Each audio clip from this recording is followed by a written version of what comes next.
وہ ہم سے نہیں، دنیا اس کو ثابت کر رہی ہے، بھارت خاص طور پہ وہ ثابت کر رہا ہے کہ مقاصد بالکل صحیح تھے، لیکن کہیں نہ کہیں ہم غلط ہو گئے ہیں.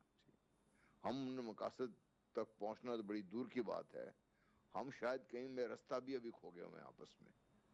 کیونکہ چند چیزیں جو میں آپ کی نظر کرنا چاہتا ہوں وہ یہ ہے کہ آئیڈیا پاکستان انڈر کوسچن آیا ہے. کیوں آیا ہے آئیڈیا پاکستان انڈر کوسچن آیا ہے؟ پاکستان ایک ہوپ تھی، پاکستان صرف ایک جغرافیہ کا ایک حصہ نہیں تھا، پاکستان ایک امید تھی. وہ امید کیوں میرے نوجوان آج اس امید سے دور ہے؟ کیوں اس کے دن میں وہ امید نہیں جاگ رہی؟ کیوں وہ اس پاکستان کی توقع یا اس کی ایفرٹ نہیں کر رہا جس کی کرنی چاہیے ہمیں؟ کیونکہ مقاصد کے حصول کے لیے کوئی 1-2 دن 10-20 سال 30 سال نہیں، صدیاں لگ جاتی ہیں، لیکن مقاصد اپنے قومیں بھولتی ہیں، نہ ہی وہ قومیں اپنی امید چھوڑتی ہیں، نہ ہی وہ قومیں. یہ سب سے بڑی چیز جو تھی مجھے جو تکلیف دیتی ہے جب میں باہر جاتا ہوں، میں دیکھتا ہوں کہ ہمیں اپنے ملک پہ جو فخر ہونا چاہیے کہ میں پاکستانی ہوں، میں کسی جغرافیہ کا دنیا کے کسی جغرافیہ کے کسی حصے کا فرسٹ کلاس شہری ہوں، میں وہ کلیم نہیں کرتا. ٹھیک. مجھے امریکن لہجے میں بات کرنا پسند ہے، مجھے برطانوی لہجے میں بات کرنا پسند ہے، مجھے اپنے آپ کو مسلمان کہلانے میں تھوڑی شرمندگی محسوس ہوتی ہے، مجھے منہ ٹیڑھا کر کے انگریزی بات بولنے میں مجھے فخر محسوس ہوتا ہے، میں اپنی زبان پہ جو ہے اس سے تھوڑا مجھے شرمندگی ہوتی ہے، میں اپنا لباس پہنے میں شرمندہ محسوس کرتا ہوں. تو حالانکہ میری جو بات چیت ہے مجھے خود بھی اپنی بات چیت اچھی نہیں لگ رہی، لیکن بدقسمتی یہ ہے کہ یہ حقیقت ہے. بالکل صحیح. ہم اپنے لوگوں کو وہ جو امید تھی جس پہ دنیا قائم بھی ہوتی ہے، جس پہ دنیا ترقی بھی کرتی ہے، ہم میں امید اس نسل کو کم از کم امید دلانے میں کامیاب نہیں ہو سکے. اور اس امید کے ساتھ، اس ولولے کے ساتھ، جذبے کے ساتھ پاکستان کی ہم جو مقاصد ہے اس کی تکمیل کی طرف کوشاں نہیں ہے. جی بالکل صحیح. ڈاکٹر صاحب میں آپ کی طرف آتا ہوں، جو ابھی اس وقت جلسہ بات کر رہے ہیں کہ شاید ہم لوگ رستہ کھو گئے ہیں. سر اس میں سب سے امپورٹنٹ چیز ہے جب آپ نے پورا ایک بیس لائن سیٹ کی پاکستان کی آزادی سے لے کر آج تک ہم اگر بات کریں تو جو بیس لائن تھی اس میں سب سے امپورٹنٹ رول تھا یوتھ کا، جو آج بھی میرے سب سے بڑا بلج ہے 65%. لیکن ہم نے دیکھا کہ اس سیٹ جو مائنڈ سیٹ تھا اس میں ایجوکیشن کو ہم نے شاید پریورٹائز نہیں کیا ہوگا، لیکن ہم نے آبجیکٹو اپنا سرو نہیں کیا. آپ کو لگتا ہے کہ آج جب ہم لوگ یہ پروگرام کر رہے ہیں تو جو تعلیم کا معیار تھا جس نے تمام چیزیں سیٹل کرنی تھی پاکستان کی، وہ پرپس سرو ہوا ہے؟ دیکھیے جس طرح جنرل مصطفیٰ صاحب نے بات کی کہ یہ ملک بڑی امیدوں اور مقاصد کے ساتھ قائم کیا گیا تھا، اور وہ مقاصد حاصل کرنے کے لیے آپ نے بڑا خوبصورت سوال کیا کہ ہمارے جوانوں کو اچھی تعلیم مہیا کر کے ہی ہم وہ مقاصد حاصل کر سکتے ہیں. میں بہت زیادہ پیسمسٹک نہیں ہوں. کسی قوم کو بننے میں، بہت بڑے مقام حاصل کرنے میں بہت سا عرصہ لگتا ہے. ٹھیک. اور میں سمجھتا ہوں 85 سال ایک بڑا عرصہ ہے، اور اس میں ہماری بہت سی ناکامیاں ہوئی ہیں، بہت سی کامیابیاں ہوئی ہیں، لیکن ابھی بھی ہمارے پاس بہت سا ٹائم ہے. اور ہم اگر آج اپنے تعلیمی اداروں کو ترجیح دیں، تو اچھی تعلیم کو ترجیح دیں، تو مجھے یقین ہے کہ کل ہماری جو مستقبل ہے وہ بہترین ہوگا. اس میں جو سب سے اہم بات ہے وہ یہ ہے کہ ہم نے اپنی تعلیم کو ترجیح دینی ہے.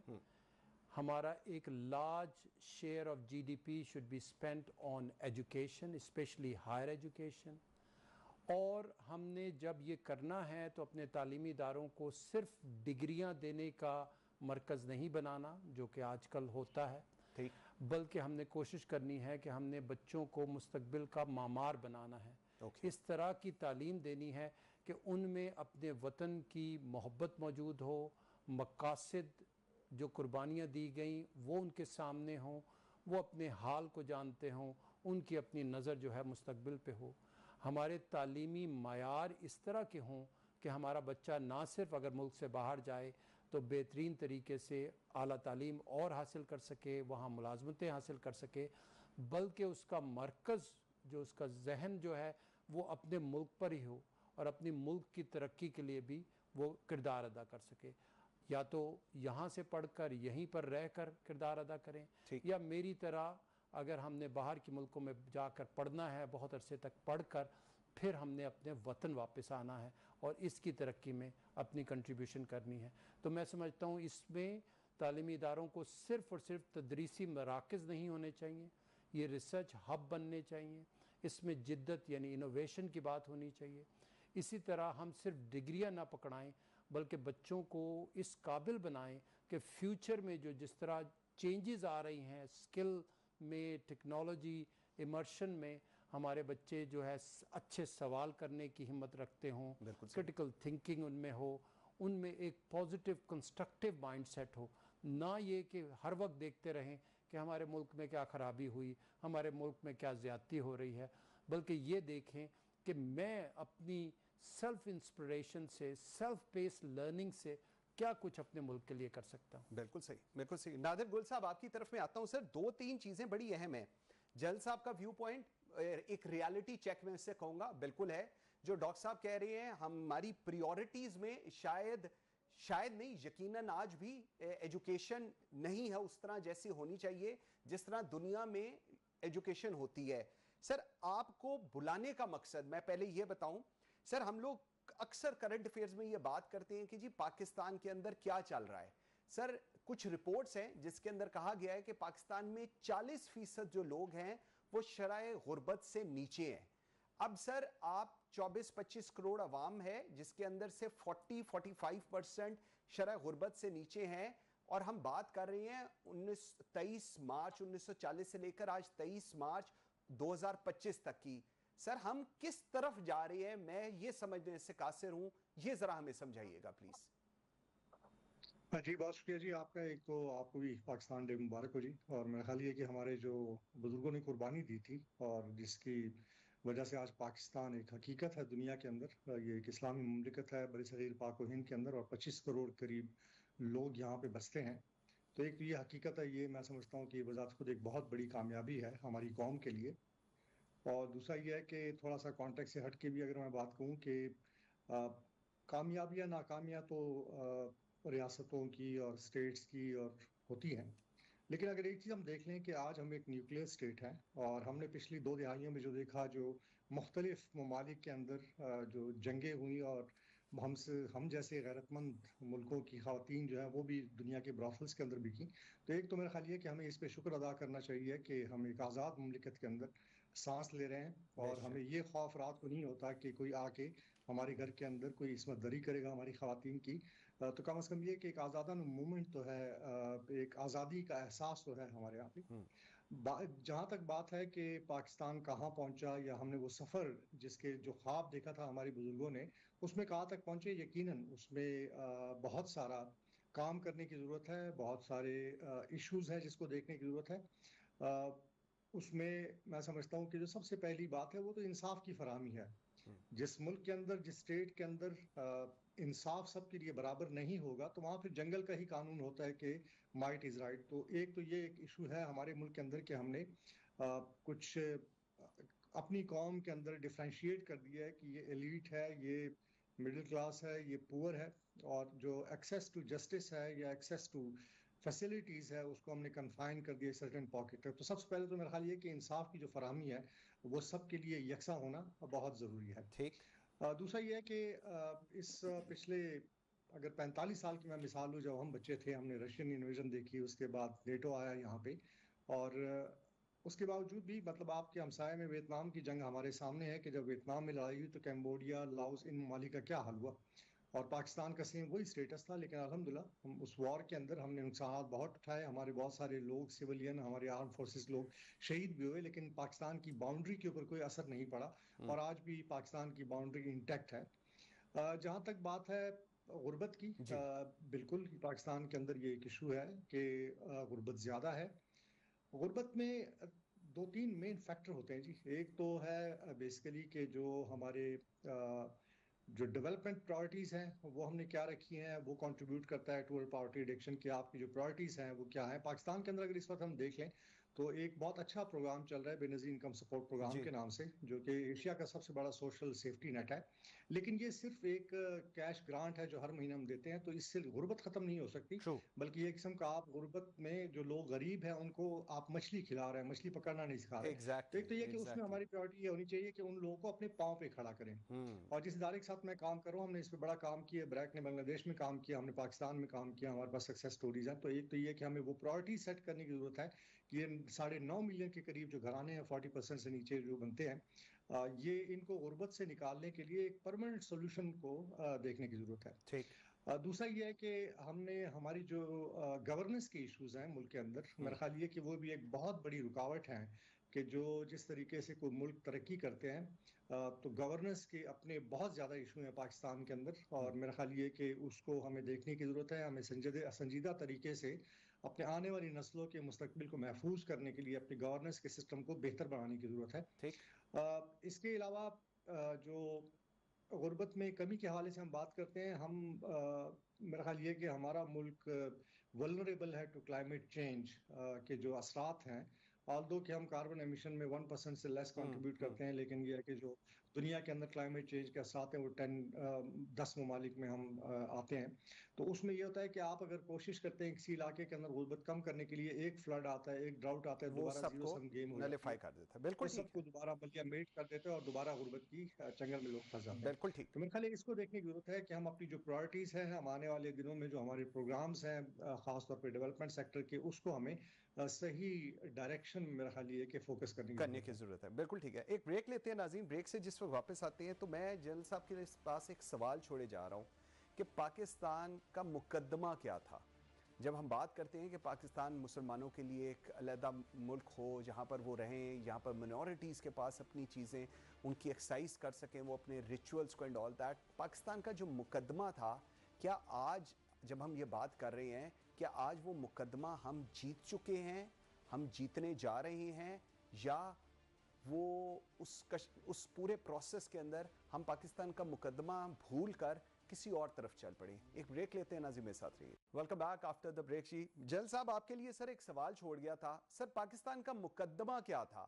ہم نے جس پرپس کے لیے پاکستان حاصل کیا وہ پرپس کی تو آپ نے پہلے بات کی، لیکن وہ مقدمہ یا جو اس کا آبجیکٹو تھا ہم لوگ وہ بھول گئے ہیں، ہم اس راستے پر ہیں، یا شاید وہ ہماری اب پریورٹی نہیں ہے؟ سر آپ کا جواب.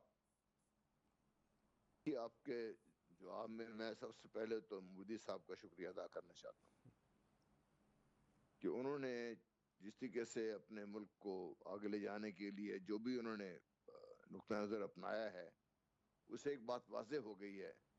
اگر پاکستان خدا نخواستہ نہ بنتا تو میں آج کسی دروازے پہ کھڑا چپڑاسی ہوتا یا کسی گھر کی صفائی کر رہا ہوتا، میری ماں بہن خطرے میں ہوتی، میری جان خطرے میں ہوتی. اب بھی جس طرح ناگپور میں پچھلے دنوں فسادات پھوٹ پڑے ہیں، میں کبھی محفوظ نہ ہوتا. میں اپنے دین کی، اپنے جو بھی میرے مقاصد ہیں، جو بھی میں بلیو کرتا ہوں، میں اس طرف چل نہ سکتا. یہ صحیح. اس کا تو اس پہ مہر ثبت کر دی ہے مودی صاحب نے. ٹھیک. اب ہم نے کیا کیا ہے؟ ہم دراصل ہم اپنے تاریخ کا جو تناظر ہے اس کو بھی ہم نے اس کو غلط کر دیا ہے. جو کانٹیکسٹ ہے نا اپنی ہسٹری کا، ہم نے اس کو صحیح نہیں رکھا. اس میں ڈاکٹر صاحب بیٹھے ہوئے ہیں، مجھ سے بہت بہتر بتا سکتے ہیں آپ کو کہ ہم نے اپنی تاریخ میں شخصیت پرستی تو رکھی. ایک تو کسی کو اگر ضیاء پسند ہے تو اس کی تاریخ ضیاء سے شروع ہوتی ہے، کسی کو بھٹو صاحب پسند ہے تو اس کی تاریخ بھٹو سے شروع ہوتی ہے اور بھٹو پہ ختم ہوتی ہے. ٹھیک. ابھی اگلے دن میں کہیں سن رہا تھا کہ کوئی نواز شریف صاحب کی جو اکنامک ریفارمز ہے اس کے بارے میں میٹرک میں کوشچنز آ رہے ہیں. ہم نے شخصیت تک محفوظ رکھا ہے اس کو، مقاصد کو ایز اے مقصد لے کے نہیں چلے. میثاق پاکستان مقصد نہیں بنایا ہم نے. ٹھیک. مجھے میثاق جمہوریت کی باتیں بتائی گئی، مجھے میثاق پاکستان کی بات کسی نے نہیں بتائی. مجھے کسی نے یہ نہیں بتایا کہ پاکستان کو مسلسل ترقی رکھنے کے لیے ہمیں اپنے اکنامک پالیسیز کو کس طریقے سے استوار کرنا ہے. آج آپ پوچھ لیں آپ کے جو مینیجرز ہیں اس وقت، جو اس وقت ملک کو رن کر رہے ہیں، کہ پاکستان کی اکنامک پالیسی کیا ہے، اسٹریٹجک ڈائریکشن کیا ہے، ہم کون سے مقاصد کے حصول کے لیے کام کر رہے ہیں. ایوب کو اب لاکھ گالی نکال لیں، لیکن اس نے زراعت کی ترقی کے لیے شروع کیا کام. زراعت کو آپ کی پہلا گرین ریولوشن پاکستان میں آیا. پاکستان انڈسٹریلی ڈیولپ کرنے کی طرف چل پڑا تھا, دنیا پاکستان کو دیکھ رہی تھی, ہم نے اس کا بیڑا غرق کر دیا. میں صرف یہ بات کرنا چاہتا ہوں آپ سے, تعلیم کا مقصد جب تک بات آئی, مجھے یہ نہیں بتایا گیا, مجھے تو جب میں تعلیم حاصل کر رہا تھا مجھے تو پتہ نہیں کیسے کسی نے کہا کہ پاکستان اچھا پاکستانی بننا بڑا ضروری ہے. اب پتہ نہیں ہم اپنی تعلیم میں آج بچوں کو اچھا پاکستانی بنانے کی کوشش کیوں نہیں کر رہے. اچھا پاکستانی ایک اچھا انجینئر ہو سکتا ہے, اچھا ڈاکٹر ہو سکتا ہے, اچھا مولوی ہو سکتا ہے. اچھا پاکستانی ہوگا تو اچھا پاکستانی مولوی بنے گا. وہ ٹھیک, ہر چیز اچھا پاکستانی ہو تو ہم کیوں اپنی تعلیم سے نکال دیا اسے. ہاں یہ ضرور ہے. دیکھیے یہ سب کچھ کہنے کے باوجود ساتھ میں یہ بات آپ سے کہہ دینا چاہتا ہوں کہ آج جب پاکستان بنا تھا تو ہم ایک دوسرے کی زبان بھی شاید نہیں جانتے تھے مختلف خطے. ٹھیک, آج پاکستان میں north to south, east to west ایک زبان ہے جو بولی جاتی ہے, سمجھی جاتی ہے. ایک لباس ہے, پہلے لباس مختلف تھے ہمارے. بالکل ایک لباس ہے جو آپ پہنتے ہیں ملک کے اندر, ملک سے باہر جا کے میں شرمندگی ہے وہ الگ بات ہے. آپ کی جو خوراک ہے وہ تقریباً ایک ایسی خوراک ہے. بالکل صحیح. ابھی بات کر رہے تھے میرے بھائی غربت کے بارے میں. پاکستان غریب ملک ہے, لیکن آپ دیکھیے 25 کروڑ عوام میں سے آپ 40% کو نکال دیں تو باقی جو بچتے ہیں ان کا بھی 50% آپ کر دیں تو یہ آبادی جو ہے آپ کی تقریباً 5-6 کروڑ جو جس بچ جاتا ہے, یہ مڈل ایسٹ کی آبادی سے زیادہ ہے. بالکل صحیح. اس سے زیادہ لوگ پاکستان میں اس وقت ایفلوئنٹ زندگی گزار رہے ہیں.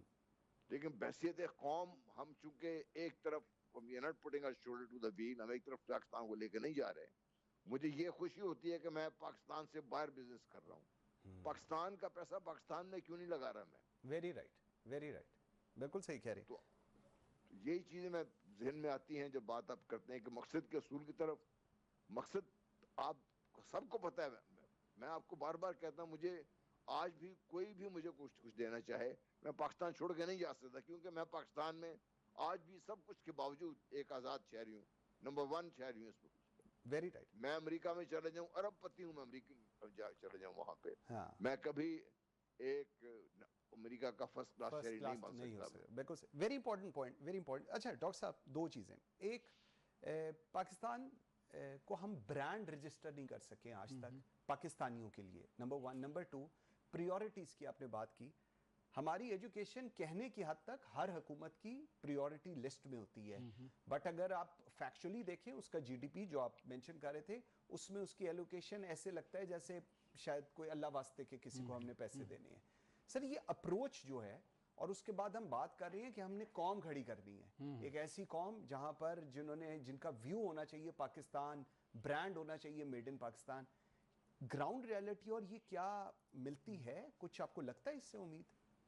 دیکھیے جی, پالیسی کنٹینیوٹی جو ہے وہ بڑی اہمیت رکھتی ہے کسی بھی ملک کی ترقی کے لیے. اوکے.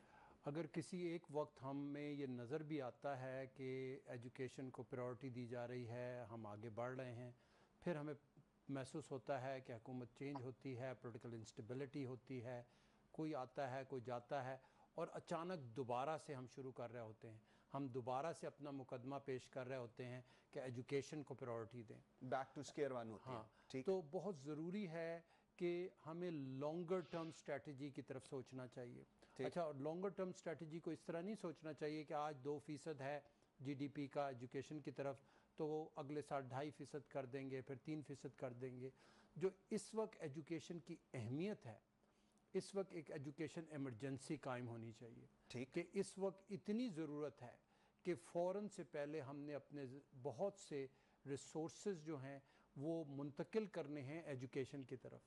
یعنی اس وقت اگر ہم اپنا سب سے بڑا ایسٹ دیکھیں, ابھی ہمارے ایک تجزیہ نگار نے یہ کہا کہ ہم نے ایک مستقبل تلاش کرنا ہے, ایک دائمی سلوشن تلاش کرنا ہے.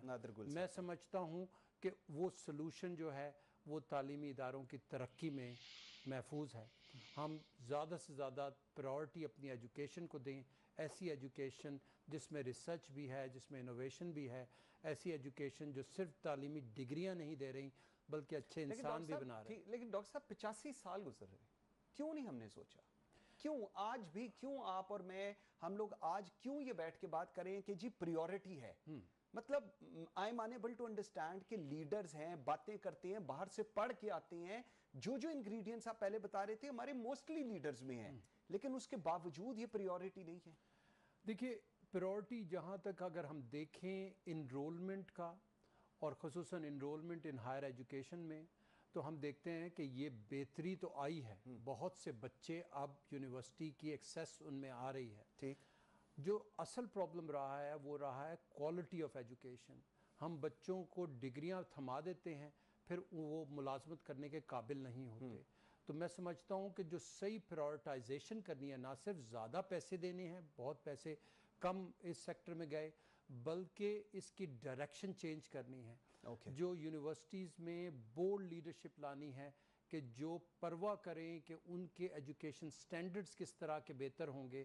نہیں تو اسی طرح ہوتا رہے گا کہ ہم بات کرتے رہیں گے، بچے گریجویٹ ہو کر بھی وہ پروڈکٹیوٹی نہیں دکھا سکیں گے جو ہم ایکسپیکٹ کرتے ہیں کہ یونیورسٹی گریجویٹ سے.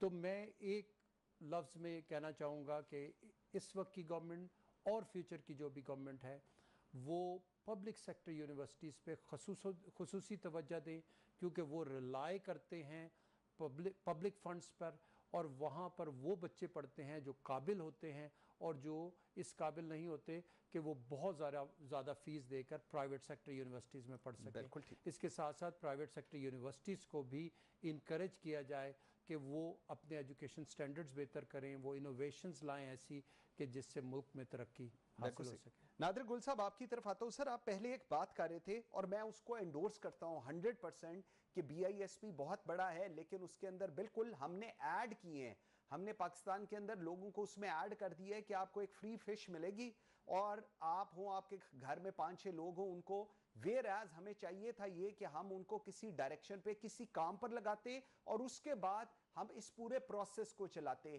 سر یہ آپ کی اپروچ ہے جس کو میں بہت قدر کی نظر سے دیکھتا ہوں، لیکن یہ اپروچ حکومتوں کی نہیں ہے، یہ اپروچ اس تھنک ٹینک کی نہیں ہے جو اس ملک کو چلا رہا ہے، جس کا ریزلٹ یہ ہے کہ 40-45% پاکستان کا شرح غربت سے نیچے ہے. مطلب ان کے پاس 2 دفعہ کھانے کا ان کے پاس سورسز نہیں ہے کہ وہ دوسری دفعہ بھی کھانا کھا سکیں. اس کو کیسے آپ ایڈریس کریں گے اگر آج تک یہ چیز ایڈریس نہیں ہوئی؟ اور جو آپ ویژن دیکھتے ہیں حکومتوں کا وہ بالکل اپوزٹ ہے جو آپ اور میں چاہ رہے ہیں.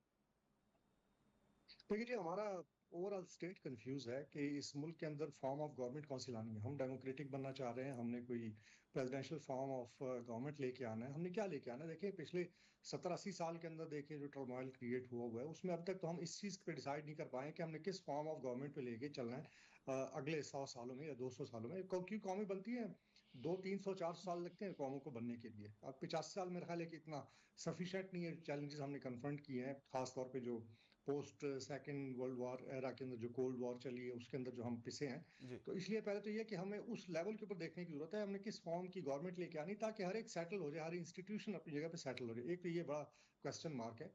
دوسرا جہاں تک پرائورٹیز کی بات ہے، ہم تو ایز سول سوسائٹی آرگنائزیشن یا جو پاورٹی ایلیویشن فنڈ جس میں میں خدمت کر رہا ہوں اس میں تو ہم صرف ایڈوکیسی ہی کر سکتے ہیں. ہم تو یہی میں پچھلے دنوں سندھ گیا ہوا تھا، وہاں پہ میں نے سندھ ٹی وی کو ایک انٹرویو دیا اور میں نے یہی بات کی کہ جی یقیناً یہ شہید محترمہ بے نظیر بھٹو کا ایک بہت اچھا انیشیٹو تھا اور اس وقت ایشیا کا سب سے بڑا سوشل سیفٹی نیٹ ہے، لیکن یہ کہ اس کی ایگزٹ اسٹریٹجی ہونی چاہیے. ساری زندگی جو آج سے 25 سال پہلے ینگ بچی تھی آج وہ بڑھاپے کی ایج میں جا رہی ہے اور اس کو وہی 2-3 ہزار روپے مل رہا ہے، تو اس کو کبھی پاؤں پہ بھی تو کھڑا کرنا ہے. تو انہوں نے کہا جی یہ پولیٹیکل ایشو ہے. میں نے کہا جی پولیٹیکل ایشو کوئی نہیں ہے، آپ سمپل یہ ہے کہ اگر ایک ہستی کے نام پہ یہ پروگرام تھا تو آپ اس کو بے نظیر گریجویشن پروگرام کا نام دے دیں. ٹھیک. انہی خواتین کو جو نا آپ گریجویٹ کر دیں، غربت سے نکالیں. اور آج آپ دیکھ لیں کہ ہمارے ہمسائے ممالک نے پوری دنیا کے اندر کاٹن انڈسٹری کو جو ہے، یہ کاٹن انڈسٹری کو، ٹیکسٹائل کی جو انڈسٹری ہے اس کو پہ انہوں نے قبضہ کر لیا ہے. انہوں نے صرف یہی کیا کہ ان غریب خواتین کو انہوں نے سینٹر بنا کے دیے، وہاں سے سارا انہوں نے جتنا بھی ٹیکسٹائل کام ہے وہ خواتین گھروں میں کرتی ہیں. کاٹیج انڈسٹری ڈیولپ ہوئی ہیں اور وہ پوری دنیا میں ایکسپورٹ کر رہے ہیں اپنے ٹیکسٹائل کو، جبکہ ہم نے ریورس گیئر لگایا ہوا ہے. اسکینڈینیوین کنٹریز میں گیا ہوا تھا، وہاں پہ پہلے 100% پاکستان جو ہے ٹیکسٹائل کام کرتا تھا، اب سارے کا سارا بنگلہ دیش آ گیا انڈیا. تو اس میں یہ ہے کہ ہماری جو پولیٹیکل ایلیٹ ہے اس کو تھوڑا سا اس کے اوپر سوچنے کی ضرورت ہے کہ جو ہمارے پولیٹیکل، ہمیں ہر چیز میں پالیٹکس کو نہیں لانی چاہیے. ٹھیک ہے ایک پولیٹیکل پارٹی ہے، اس کا ایک پروگرام ہے، اس نے کچھ سکسیس دی ہے، لیکن یہ کہ اسے آگے بھی بڑھنے کی ضرورت ہے.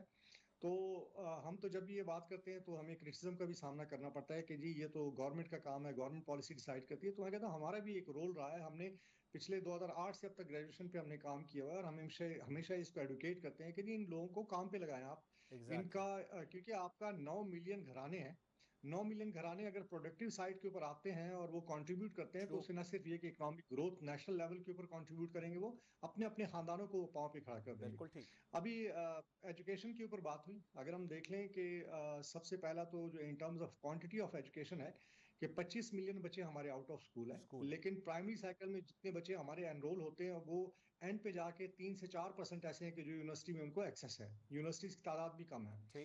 دوسرا کمپلیٹلی ڈسکنیکٹ ہے. دنیا کے اندر یونیورسٹی لنک ہوتی ہے انڈسٹری کے ساتھ. آپ دیکھ لیں، آپ کوریا کی مثال لیں کہ جب انہوں نے ترقی کی تو ان کا جو انکلوزیو اکنامک گروتھ کا ایک کانسیپٹ ہے کہ جس کے اندر انہوں نے اپنا انیشلی 65% جی ڈی پی صرف ریسرچ اینڈ ڈیولپمنٹ پہ لگایا انہوں نے. کہ جو پروڈکشن ہے، مینوفیکچرنگ ہے ان کی، اس کے اندر انہوں نے ریسرچ کیا، ان چیزوں کو ڈیولپ کیا، ویلیو چینز ایڈ کی، اور آج وہ ٹھیک ٹھاک چیزیں ایکسپورٹ کرتے ہیں پوری دنیا کے اندر. ہم نے اس ایریا کو بالکل اگنور کیا. ہماری یونیورسٹی کمپلیٹلی ڈسکنیکٹ ہے انڈسٹری کے ساتھ. ہم نے کبھی یہ کوشش نہیں کی کہ جو بچہ وہاں پہ پڑھ رہا ہے اس کا کوئی پریکٹیکل ایکسپیرینس ہو، وہ آ کے انڈسٹری کے اندر انڈسٹریلائزیشن کے اندر. تو میں بالکل ڈاکٹر صاحب کی بات سے اگری کرتا ہوں کہ ہم صرف ڈگریاں بانٹ رہے ہیں، ہم نہ جاب پلیسمنٹ کرتے ہیں. اور یہ میں آپ کو ایک بات بتاؤں کہ آج ہم ایک بہت اچھے دن کے موقع پہ بیٹھے ہوئے ہیں کہ 1940 میں جب ایک خواب دیکھا گیا تھا ایک ملک کا، جو کہ پاکستان ایک حقیقت ہے. لیکن میرا اپنا فیئر یہ ہے کہ 65% آبادی ہماری 30 سال سے عمر کے کم نوجوانوں اور بچوں کی ہے. اگر ہم نے ان کو تعلیم، ان کی تربیت اور ان کے لیے روزگار کا بندوبست نہیں کیا تو یہ ٹرمائل بھی ہو سکتا ہے. آج ہم دیکھ رہے ہیں کہ ملٹی ڈسٹرکٹ بلوچستان کے اندر کیا ہو رہا ہے. میں بلکہ یہ سارے کنٹریبیوٹنگ فیکٹر ہیں. بالکل سے ایک بریک لیتے ہیں ناظرین، اور بریک سے واپس آتے ہیں تو اکائیوں کی، جو پاکستان کی اکائیاں ہیں ان کے اوپر بات کریں گے. اور یہ جو ایک بڑا امپورٹنٹ میرے خیال میں اس وقت ہے کہ ہم نے کرنا کیا ہے، ہم کس قسم کی حکومت چاہتے ہیں، ہم کس قسم کا نظام چاہتے ہیں. کیونکہ آج جب سے پاکستان آزاد ہوا ہے تب سے لے کر آج تک ہم نے مارشل لا دیکھی، ہم نے پریزیڈنٹ فارم آف گورنمنٹ دیکھی، ہم نے پارلیمانی فارم آف گورنمنٹ دیکھی، لیکن آج بھی یہ ڈیبیٹ ہے کہ پاکستان کے اندر نظام کیسا چلے گا. اس پہ بات کریں گے، میرے ساتھ رہیے.